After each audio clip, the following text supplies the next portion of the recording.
because of our preoccupation with attachment theory and the primary maternal preoccupation, which is a cultural phenomenon, not a scientific phenomenon. I had to get written permission from the head of OBGYN to be there before the child was born. We know that men can be as efficiently nurturing as women. Men are the single greatest untapped resource in the lives of American children. So do you think that's still true? Yep. I do. Today's guest has spent over 4 decades at the Yale School of Medicine studying something most of the world still doesn't take seriously enough: the father-child bond. Dr. Kyle Pruett is clinical professor of child psychiatry at the Yale Child Study Center, where he conducted the country's only long-term study tracking children raised by primary caretaking fathers. He's the author of 3 landmark books: The Nurturing Father, Fatherneed, and Partnership Parenting. He's a past president of 0 to 3, served on the board of trustees of Sesame Workshop, and co-founded the Early Childhood Peace Consortium at Yale and the United Nations. But it doesn't stop there, folks. He was chosen by Oprah Winfrey to host her award-winning Begin With Love video. He's been in the New York Times, on NPR, Good Morning America, The Today Show, and has addressed the National Press Club. Wow, that's an opening. He's also a gifted opera singer, believe it or not, a father of 4, a grandfather of 4, which doesn't mean that he just studies this, he actually lives this. Let's Dad.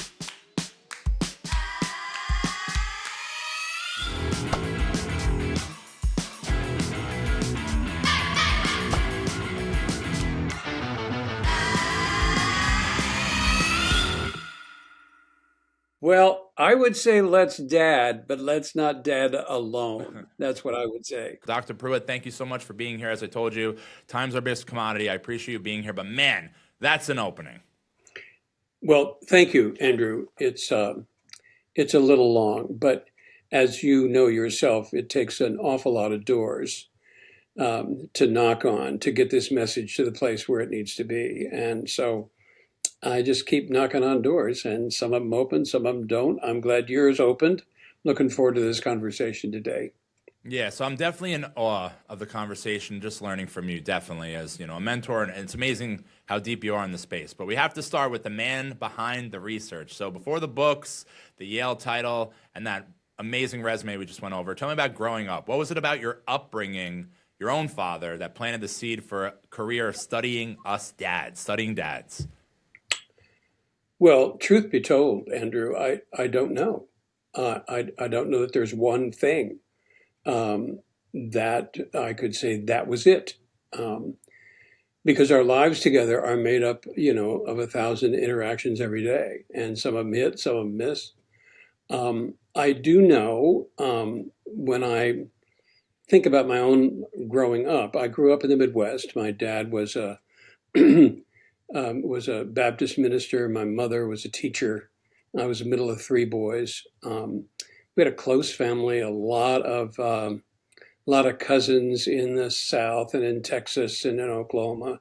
Spent a lot of time with them. So family was a big word and an important one. And I became aware early on that wow, these connections with each of these people are just so different. This is not like my brother. This is not like my mother. This is not like my father.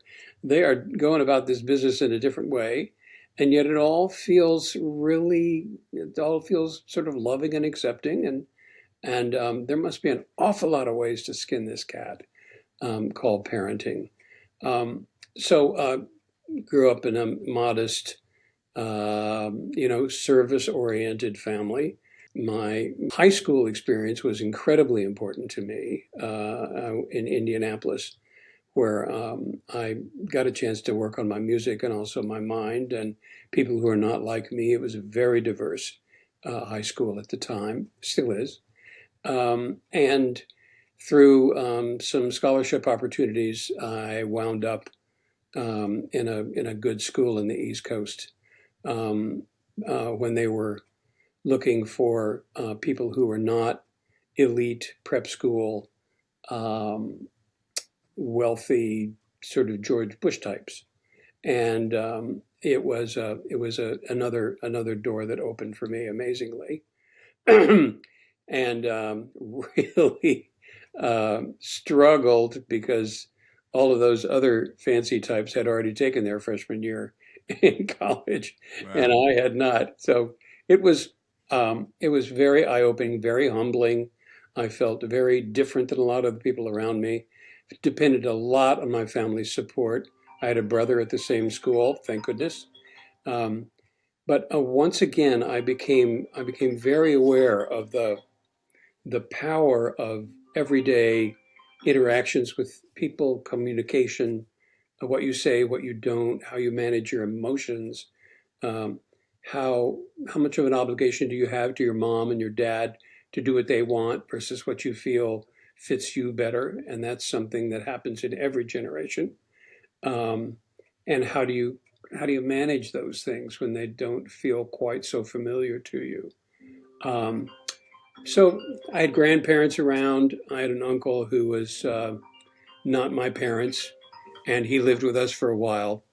He was closer to me in age than he was my mother, but we really had a wonderful experience. You know, people died, things went wrong, money was tight, courses didn't always go well, plenty of adversity, but also enough support to keep that adversity from, you know, keeping you in that pothole that you fell into. So my relationships with my singing buddies and my singing friends were very important. I had a lot of spiritual challenges and support when I was in college from a chaplain who I who I learned a lot about social justice from. I mean, real social justice, not weaponized social justice.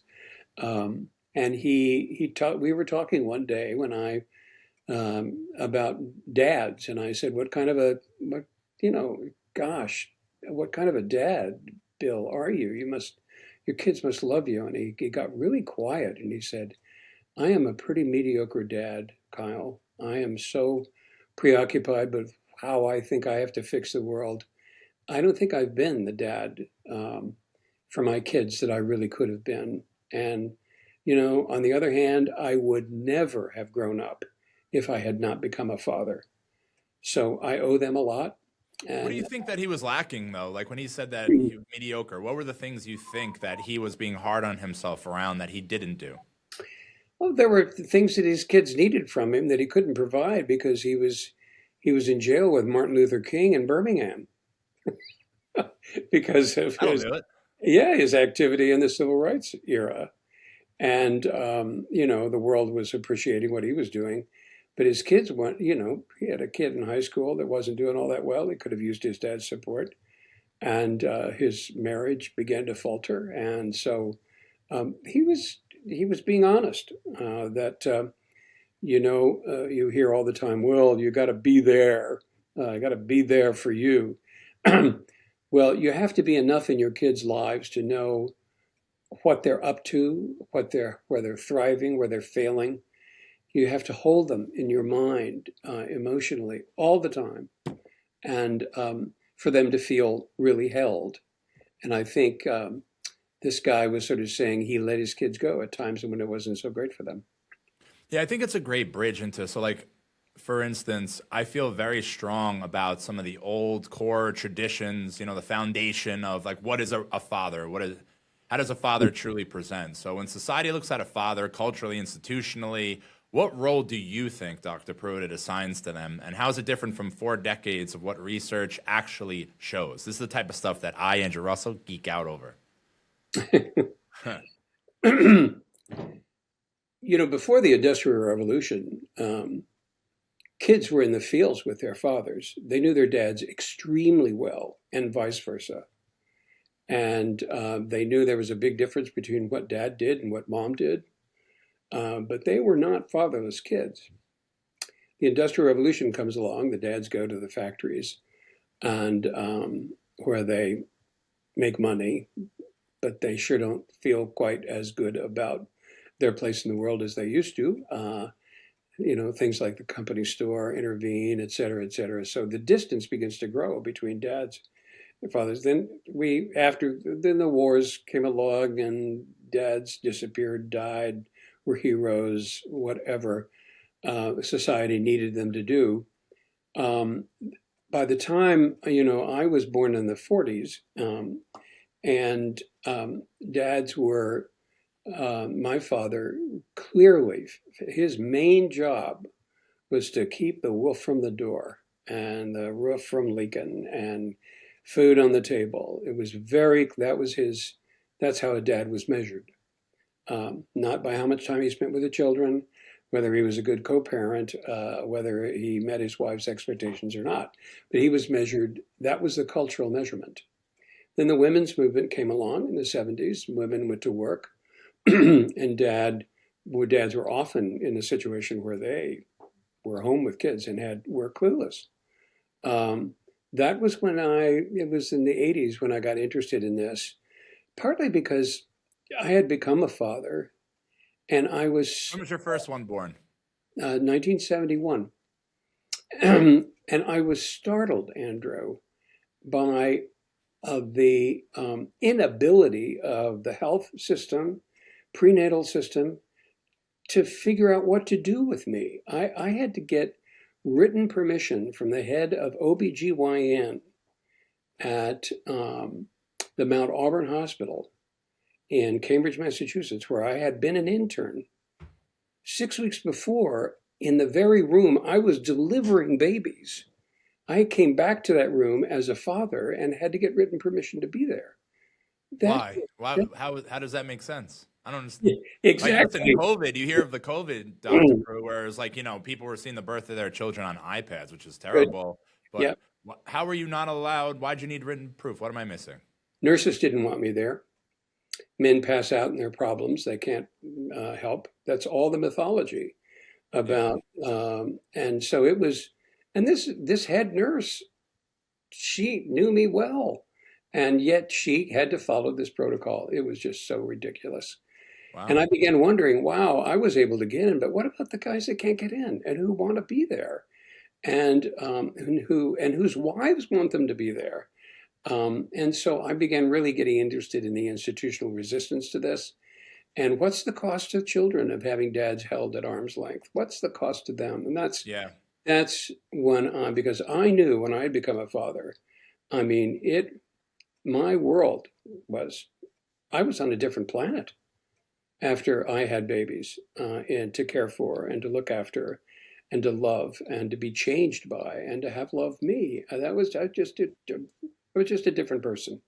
And so I looked to the science. There was very little about it because of our preoccupation with attachment theory and the primary maternal preoccupation, which is a cultural phenomenon, not a scientific phenomenon. Wait, Dr. Pruett, hold on. What was that again? Can you say that again? Yes. It is a cultural phenomenon, not a science. Did I just hear that, Dr. Pruett? Yes, you did hear that. Because we now know that men are changed hormonally by having babies, by living with pregnant women. We know that men can be as efficiently nurturing as women. It's all on the job training. We have laid it on women for centuries because we gave them all the credit because we also want to give them all the blame when things go bad. Fairness, right? And that has not done them any favors. And it's kept men sort of in the cheap seats of their children's lives. So what I found when I looked at these babies being raised by primary care dads, many of whom, by the way, didn't sign up for that job, it wound up in their lap when their wives had a better job than they do, they lost theirs, there wasn't good childcare. These babies were thriving and they were healthy and they were interesting and they were robust. It was not, as my main mentor, my beloved mentor, said to me, Kyle, you don't want to do this research. Your career is just starting, and you're gonna find nothing except maternal deprivation. So that maybe was the smartest thing he could have said to me, because it just lit the fire under me and said, oh, not only do I know that's not true, I'd like to see if I could prove it. And wow. And so that's how I got into this. I really did not come into it Andrew, as a fathering advocate. I think dads can be their own advocates, and they need to be better ones. I'm interested in fathering because I am interested in the child's betterment and improvement when they have positively engaged dads. And that science is absolutely solid now. And it's not just Western Midwest dads or white dads, it's all dads. We now know that from work in Asia and Africa and all over the United States, South America, that when dads are engaged with their children from early on, the children's benefits are lifelong, and they are for the dad too. But that we can talk about that more if we have time. But that's that's the cultural component about paternal involvement that has changed, I think, a lot. It hasn't changed enough, but it's Yeah. changed a lot. I teach a course at the university that on child development. It used to be all girls. Now it's about half and half. And what I hear from the That's cool to women hear. is, what I hear from the women is they love that the men are there, and the men say, "I want to be competent at this," and the women say, "I want you competent at it. I also think it's kind of sexy." And the dads are often a little surprised to hear that, but that's a good thing, smiles on their faces. And they said, well, it may be, but I know I want to be closer and better with my children than my dad was with me. And I want to know more about that. So that's really changed. And the resistance to men in labor and delivery rooms is practically melted away. There are still spots where it's tough. There's still a lot of gatekeeping that goes on. If a man and a woman are supposed to be there for the prenatal visit and the man can't get there, does the nurse reschedule? Practically never. No, If the it's like, mother oh, can't, we'll get it next time, right, Dad? Get him next time. yeah, and if the mother can't make it, Instant reschedule. right. So um, we need to, because you're missing an opportunity there to engage that father emotionally about the well-being of the child. Every time you can get him out of his own head and thinking about what's my job here, what can I do? And so it's very common now to see dads with babies and caring for them. And I see it all the time when I travel. I see it at this supermarket. It's changed radically since I was growing up. And I think and kids are benefiting from it. No question about it. Yeah, I think it's a really cool story you said about the 1971 birth. So I just want to fast forward into the mid 2010s, just a personal story I could share with you. You don't know about me, so if you know anything about planned C-sections, so it's different. If it's planned C-section, there's all these rumors, Dr. Pruett, about labor and being there for 2 days and all the craziness. When you have a scheduled C-section, it's kind of like, to me, a little country club, right? You wake up at a certain time, assuming it all goes well. You're like, here we go. You show up at the hospital. Now, the woman goes through a lot, especially post-delivery. But for the guy, it's very special. So for me, I wanted the boy, Dr. Pruett. I wanted it so bad. We talked about, the Patriots, unfortunately, the Jets. I want a football-playing son, firstborn, a girl, right? So I can tell you, I was like, oh my God, a girl dad, right? What do I know about this whole thing? I don't know how to, pigtails, stressed out. There goes the Jets, at least what I thought. I can tell you, so for you, 1971, you had to actually get permission to be there, OBGYN, like that's crazy. For me, I can tell you, I'd almost even put it on you. You may not even have an answer to this. Do you know the best moment of your life? I know that you said you're in the 40s. I was going to say you look a little bit younger than that, but in your whole life, and you've been through a lot, I mean, even just the resume here was amazing. Do you know the best moment of your life? And if you do know the best moment of your life, was that moment captured by a picture? And I only say that to you because for me, I've had two best moments in my life. I have to say that because I have two kids, but the first best moment of my life is when my oldest, Daniela, came out of her mom, C-section, and at that time, guys get skin to skin first because she basically just went through surgery. So I can tell you, and there's a picture of it, of me holding Daniela. It was, and I had a really cool life up until that point. It was the most empowering, it was the craziest moment of my life. And I could imagine to the point of what you had to go through. Imagine I wasn't in that room. I would have missed out on the best moment of my 44 years. When I held her, And it just made sense that I'm going to take care of you. I'm going to protect you. I'm going to lean in. I'm going to do my best. I'm going to be honest with myself when I'm dropping the ball. But I couldn't imagine, to the point of view, and again, in 1971, going through what you did, just like on a 180 to that, for me, having that opportunity, holding her for the first time, and of course, the second Gabby was another planned C-section. Being able to hold both of them the first time as a dad, as a girl dad, you say the protector, but all the things, which we'll talk about, to your point, the science, what it means to be a dad, not just providing financially and just being there physically, but not doing much, making sure, like you said, the roof doesn't collapse on the house.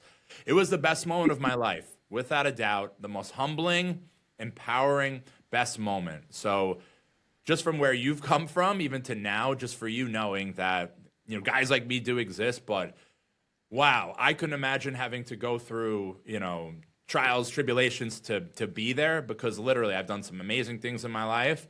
Those moments, those intimate moments when, the nurse or whomever took a picture of me and I'm holding, unfortunately, Dr. Pruett, the second kid, I had a little bit of a hairy chest, so it's not exactly the most appealing picture, because like what you're wearing with the hairy chest, but it wasn't the best. Poor Gabby. But it was the best moment of my life, holding them both and feeling like this is my calling. It was amazing. I hope you share that story with your daughter, Andrew, and that she knows that that's a moment that changed you, because it also changes her to be in contact with you. We have very interesting data now that says when babies have skin-to-skin, newborns, skin-to-skin contact with dad for at least 2 hours, Wow. the first day of their life. 6 weeks later, they're sleeping better, they're more regulated, and they're eating on a more regular schedule. So something happens physiologically and neurobiologically to both of you as you are having that skin-to-skin contact. This is the first time that she has ever contacted your body. So the mother has had her inside her for 9 months. So they are very well connected biologically. So what's so interesting is that hormonally we are prepared as men and human beings to respond to what that feels like. Our oxytocin levels go through the roof. And by the way, so does the baby's. Wow. So we are preparing to connect with each other, not just emotionally, but kind of physiologically. So you begin to feel like this is not an alien. This is mine. We are connected in somewhere, and I would do anything for this thing. 6 hours ago I didn't even know her. Now I'm ready to lay down in front of a truck with her. What's that about? That's a phenomenon. Literally. So that's why I am such a huge advocate of prenatal education, getting those men, even if you have a negative experience with your partner, that's a very different kettle of fish. But if you are ready to be together, she may be a little squirrely if this is her firstborn. The physicians, the nurses, everybody need to just support her that he has a role here. And in fact, we're going to teach him how to bathe that baby the first time, because you're not going to feel like it. You're just going to be exhausted, especially if you've had a C-section. You're kind of not going to be allowed to do it. But if you haven't, so what happens between the baby and the father during that, the father begins to care for the baby's body, and that becomes a primary object for you. The mother is about comfort and security. You're about protection and getting that child ready for the world. And that comes out in the way we hold our babies, the way we play with them, the roughhousing, the way we set limits, all of that stuff. And so that's why kids who have distant fathers often have a hard time knowing where the guardrails are, because dads teach you where they are. Yeah, it's funny you bring that up. So that was something that I was very interested in bringing up. So your research identifies specific things, correct me if I'm wrong, that fathers do differently. Roughhousing, letting frustration build, pushing kids beyond the comfort zone. Why do those differences matter so much? Well, they matter because the world doesn't treat you very well if you don't know where you belong. The overlap between mothering and fathering is much greater than the things that distinguish them. So when you love your kids, when you care for them, you discipline them, you try to get them ready for a world that will not beat them up. Um, the nature of your love for your children, it has much more in common with your wife than not. But there are some slightly different trends behaviorally that we've noticed, and not just me, but it's in other people's research as well. And one of them, for example, roughhousing. Um, Mothers aren't much fan of being a jungle gym when they've had that baby inside them. Or doing WWF wrestling moves, you know? Exactly, they are just not. Dad's a little more tolerant, and so even babies who can crawl will often go for the father to start a little trouble, not with the mother, because the mother says, you've already had my body. You want to play? Go with him. Go play with him. And dads will often tolerate that, and sometimes to the point where the mother's a little upset about it, but the babies aren't, because the babies are curious about the things that they're doing with their father. And that begins to help them feel the children, the babies begin to feel like, well, these different experiences are kind of fun and they're interesting. The brain loves novelty. The things that you didn't know yesterday that you know today, that's a favorite immediately. That's true motorically, it's true emotionally, it's true socially, and it's what birth starts and death ends. Everything, we all appreciate that.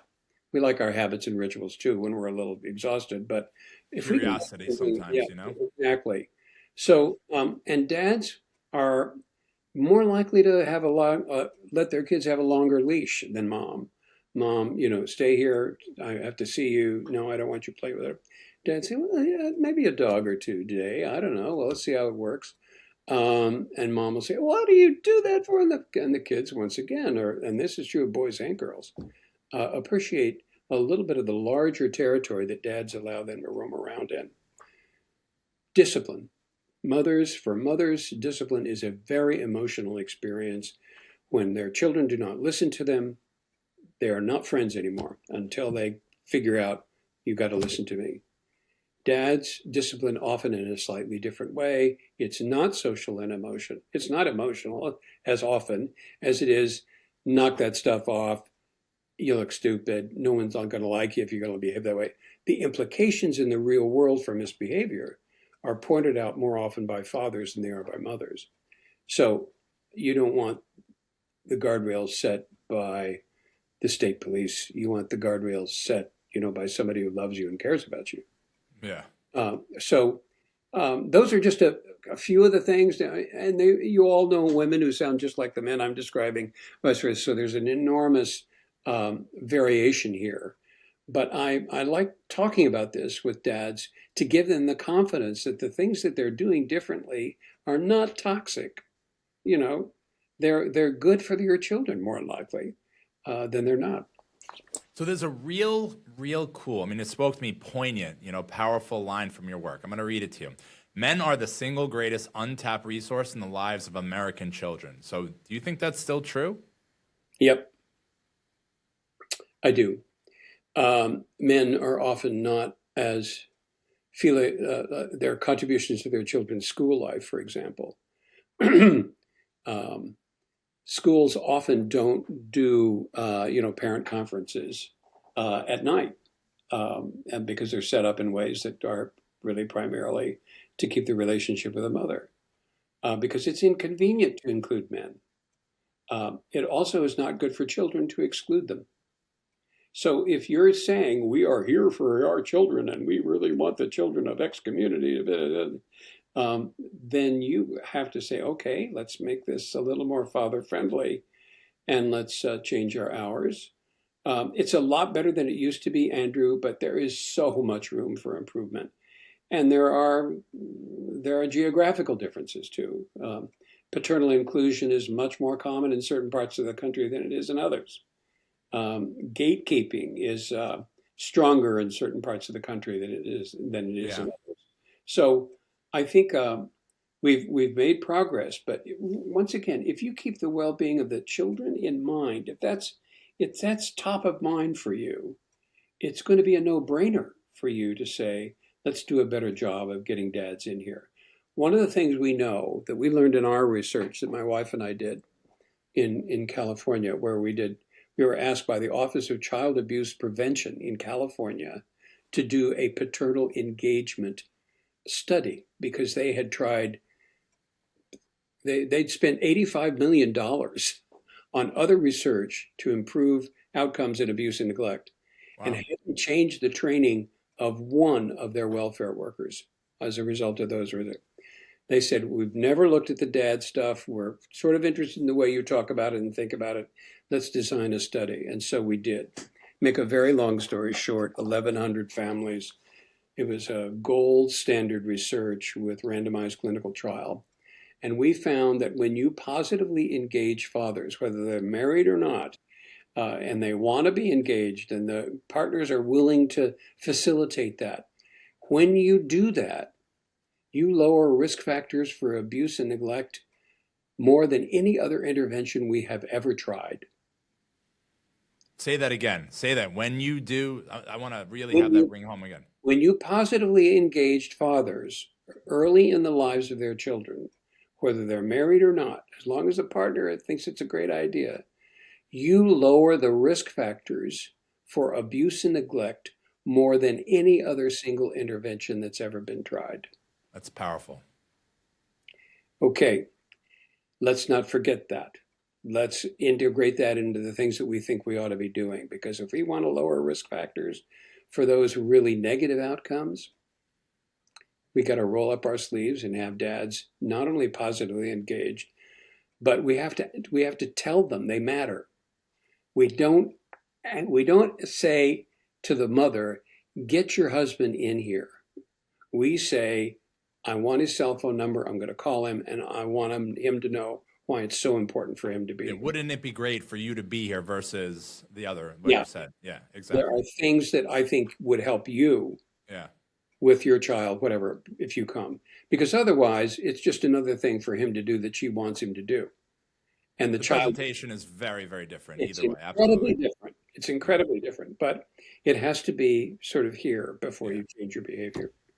But in fairness, right? So you're not someone who lets dads off easy too. So what are fathers getting wrong right now? If you were to shake them loose, you talk about that all the time. I say the same thing. Sometimes I just want to like, if they haven't had that like hyper awareness where you just want to like shake them loose, like, do you know how important it is, the role you're playing in your kids' lives? Like sometimes I just want to like shake them. What do you think dads are getting wrong right now? Even the ones who think that they're actually showing up. I hear from dads, I'm there. Geez, I'm there.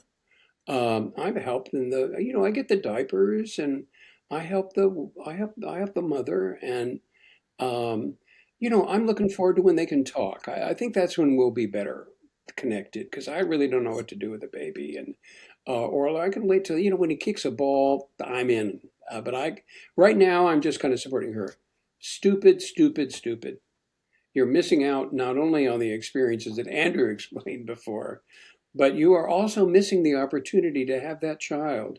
Remember what my chaplain said? I would never have grown up if I hadn't had children. Yeah. So you are wasting, the brain is growing so fast, you cannot possibly imagine it. So why be in the cheap seats while all of that fantastic growth is occurring? So get in there, roll your sleeves, and say, show me how to baby, because fathers do not want to do things they don't know how to do. Dr. So Pruett, quick story for you. It's certainly humbling, but I have to say, just to make you laugh, I'm enjoying giving you a little sarcasm at my expense, a little humor. So my youngest, same thing. I'm going to tell you, I wish even this conversation existed for me 8-ish years ago, 6-ish years ago. But my youngest, family was over, their mom wasn't home, I was holding her. All of a sudden, what happened? She was probably 6 months, 9 months. Maybe you're, what happened? I felt this really weird feeling on her back. It's like, that's weird. Turns out, and I never know how they do this. I'm a big guy. I'm 6'3". I told you, depending on the jet tailgate, call it 275. I don't think I could even do this. She pooped all up her back. So to your point though, yeah, in my head I was like, oh, like if the mom was there, like here, you deal with it. That's your job. I'm not going to tell you I wouldn't have felt that. I probably would have. But, nonetheless, she wasn't home. So what did I do? It was summer. I freaked out. I went outside. I put her like in the grass. All right. I took off and I was just like staring at her. And I was just like, I'm lost in the sauce. I eventually decided, because I'm a genius, to hose her. I hosed her down a little bit outside. Cool. Then, like an idiot, I was like, all right, clearly she needs a bath. So I brought her in the house, through the house, up the stairs, into the bath. Of course, on the way, all sorts of residue. I don't have to get too, vulgar here. I did it was silly what I did. Put her in the tub. She's staring at me. I'm staring at her. Poor little Gabby. She's like, what's going on here, bro? Like, what's going on? But I can tell you that, number one, she was fine through it. Number two, as crazy as that sound, as much as I probably got, lambasted for my performance, let alone the house, the condition it was in, it was, to your point, it was a learning and experience. It was, I just felt after I went to bed and had a little bit of shame, I woke up and I'm like, you know what? That wasn't that bad. I can get better at this. That was kind of cool. As another example, I think my kids are 9 and 7. Probably when they were like up to 7 and 5, I never did their hair. Why? I mean, when they were born, they had like the Hulk Hogan hair thing. Hulk Hogan. I was like, oh my God, Dr. Pruett. Remember I said the best moment of my life? I'm like, I ruined these kids' lives. They're going to have my hairline. They're screwed. They were not. They have gorgeous blonde, dirty blonde hair. But the point is, I waited several years because in my head, I'm like, their teacher will do their hair. I don't want to embarrass it, whatever it was. And then I started trying and doing it. And I can say now, the basic pony, I'm actually really good, to a point where sometimes like, hey, we like when you do it more than mom. I don't think I do as good of a job, but I'm maybe more gentle because I'm a girl dad. But that's your point. It's like until you get in there with all the misinformation, the wrong stuff foundationally, and you do it, I can say, like, for me, a sense of pride of being able to do that stuff. But I'm telling you, just to be transparent, like, I was just like, to your point, hey, mom will do that. Wait till mom gets home. I don't have to do their hair. That's a mom thing. But that's completely changed my life. Like, literally getting in and doing the thing. Well, you have one of the things you've highlighted is we could be doing a better job getting boys and young men prepared for what it's like to actually care for another person's body. And that belongs in high school and it belongs in healthcare. And there aren't a lot of healthcare curricula that will permit that kind of, I had a really forward thinking teacher who would bring babies into the health class for sophomores in high school and have the boys, the mothers were there or the fathers were there, have the boys change the diapers. And the men, the boys who did it at the end, after they got over their sort of horrendous, how difficult it was to do it right, said, okay, I want it. Can I do the next baby? I think I got it. I want to do the next baby. Yeah. We ought to be doing that, because I think what you and your daughter experienced was, wow, we got through that. And what a great story. And we both own it. I own it and you own it. And that's part of our history. Love hearing that story. And we got through it. So you've highlighted beautifully how it changes men to get in there. And you don't have to do it, and women, if any women are listening to this, give your guy some space. He's not going to do it the way you're going to do it. That doesn't mean he's doing it wrong. He has a different way of getting dressed in the morning. I would say progress before perfection. Yeah, exactly. Well said. So, I mean, listen, you have 4 decades, 4 kids, 4 grandkids. What gives you hope about the next generation of dads, and what still worries you? Put away your goddamn cell phones when you're with your child. Yes. The death of presence is the technology and smartphones. Yes. And I'm the biggest culprit, but yes, 100%. And screen times will ruin your children's minds and their relationships faster than anything you can ever do. So be careful. Not only mind yourself, your own use when you're with them, but get yourself really well educated by what is good, decent screen time for children and what's not. And I'm talking about toddlers. You're all doing it. I know you are. And it's best to sort of own up and sort of say, what's the plan here? What are we doing? Um, Common sense media and fair play, things you ought to know a lot about when you're starting to think about screen times. That's my deepest concern. Because, by the way, your use of them is changing your relationships too. And so that's one of my deepest concerns. Number one. Number two, talk with your partner about your children when you want to have them, what you want to do with them, who's going to care for them. Talk about it early and often, because it'll all just go to hell the minute it happens. But you will have talked about it, and you know what one another, what you have in your heart about how you hope this will go. The So third you're thing, saying don't wing it, right? You don't just like wing it? you're going to be winging it anyway, but Yeah. it's a good thing to sort of wing it with a plan. And that's why the conversations are so important. We know that the toddlers don't have such terrible twos if the parents talked about what they wanted, how they wanted to handle discipline before the child was born. Isn't that interesting? Wow. So I have a lot of hope for these younger fathers. I love what their enthusiasm for about caring for their babies is 10 times what my generation felt at the same time. But be careful of the screens. And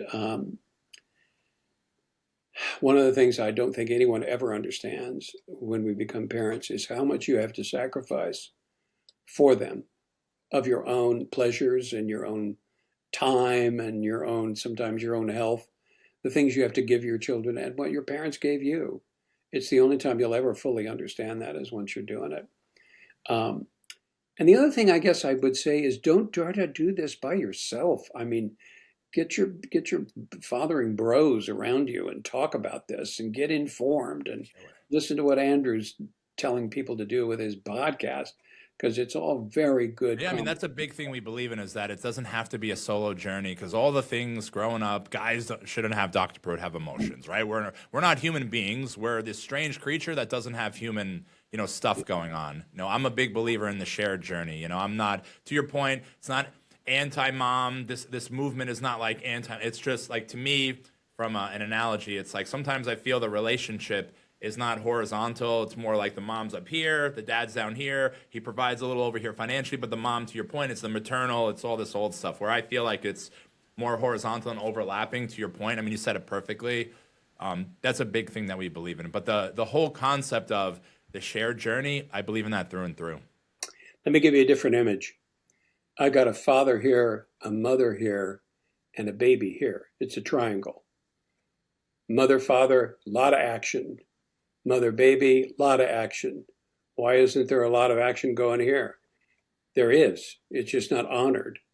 But what's really interesting to me, you keep that triangle in your mind for a minute. It's in my absolutely. Okay, there's traffic between the father point on the triangle and the mother baby axis over here. He can make that hum along, or he can make it hell by not keeping a job, being difficult, drinking too much. He can really disrupt that relationship. Mother has tremendous power on what's going on between the father and the baby.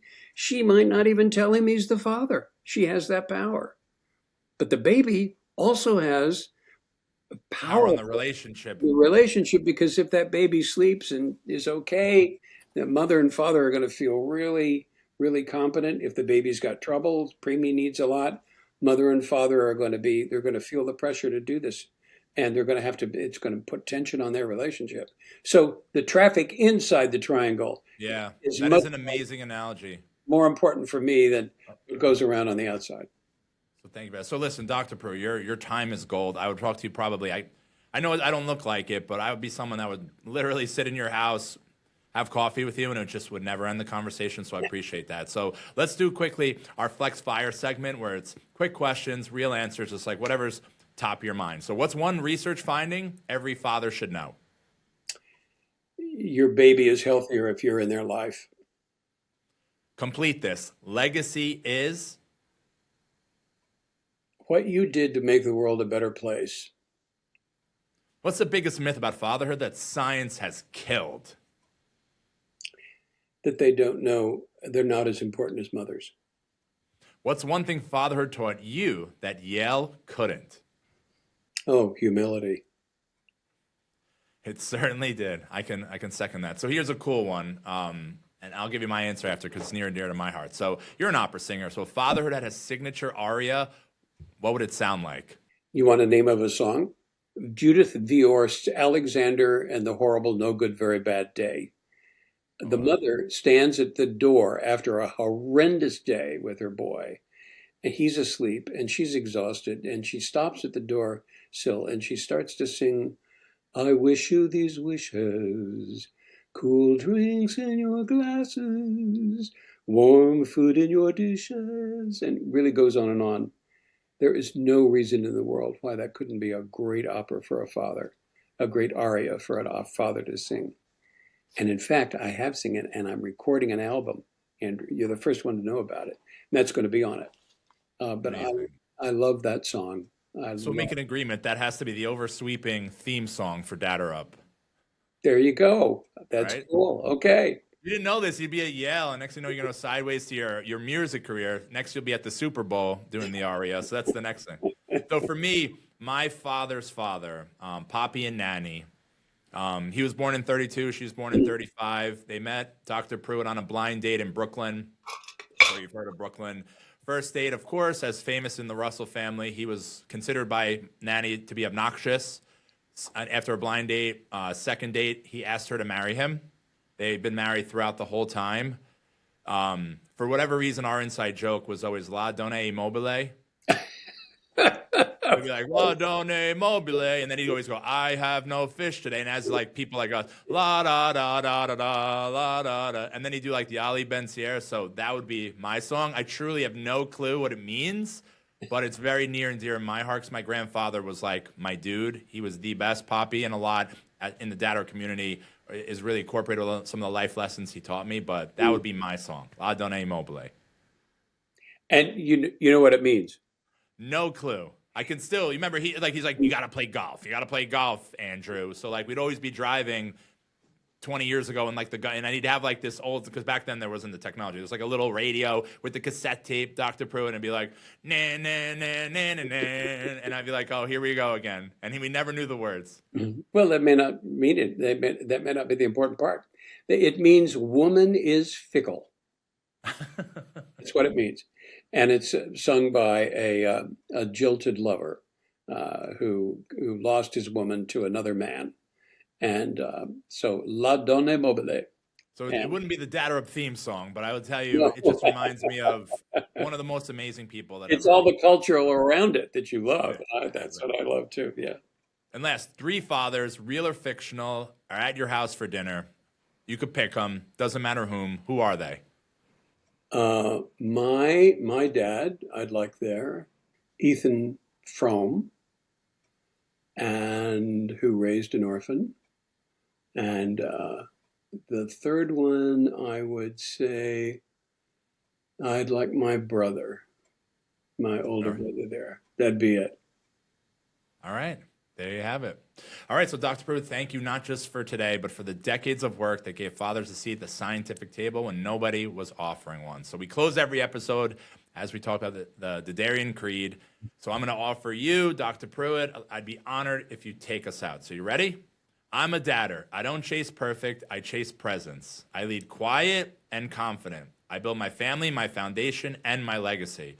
I take reps in patience, discipline, and love. I break old patterns, not promises. Legacy isn't someday, it's today. Dr. Pruitt, take us out. So let's dad, but let's not dad alone. Deal. All right. Thank you so much again, Dr. Pruitt. You're an amazing guy.